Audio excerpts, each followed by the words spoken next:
Good day everyone, I'm Tony and I'll be one of your tour guides for this exciting journey through the beautiful Ilocos region. Joining me today are my amazing co-guides, Eldrin and Jassy.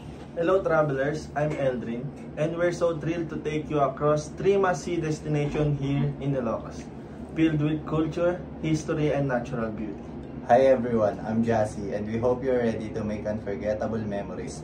Our stops include the historic city of Vigan, the breezy beach of Pagudpod, and the vibrant city of Lawag. Welcome to Vigan, a UNESCO World Heritage City. Did you know Vigan is one of the best preserved Spanish colonial towns in Asia?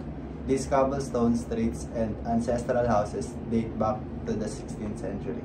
Make sure to snap photos with iconic Calesa and don't miss the Vigan Cathedral Plaza, Salcedo, and the famous dancing fountain show at night. Next, we're in Lawag, the sunshine city of Ilocos Norte. One of its treasures is the majestic Paway Church, a UNESCO World Heritage Site known for its Baroque architecture. And for thrill seekers, the La Paz Sand Dunes is the perfect spot for 4x4 rides and sandboarding. Now let's unwind in Pagudpod, often called the Boracay of the North because of its white sand beaches. But that's not all. Check out the Bangui Windmills, the first power-generating wind farm in Southeast Asia.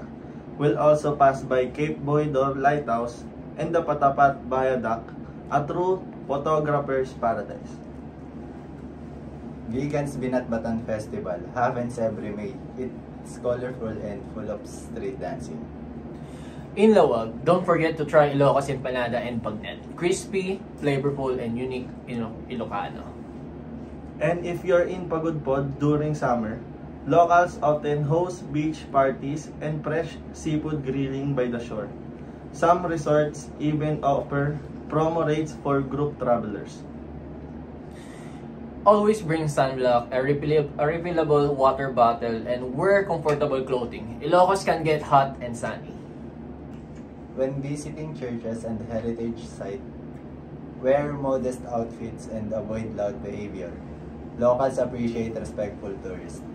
Best months to visit, November to May, dry season with lots of events. And always follow your guide's instruction to stay safe and maximize your time.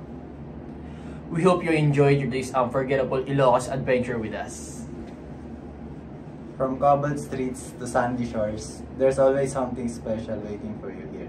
Thank you for traveling with us. We can't wait to see you again on your next Philippine destination. Safe travels and hasta la vista, Baby! Tapos!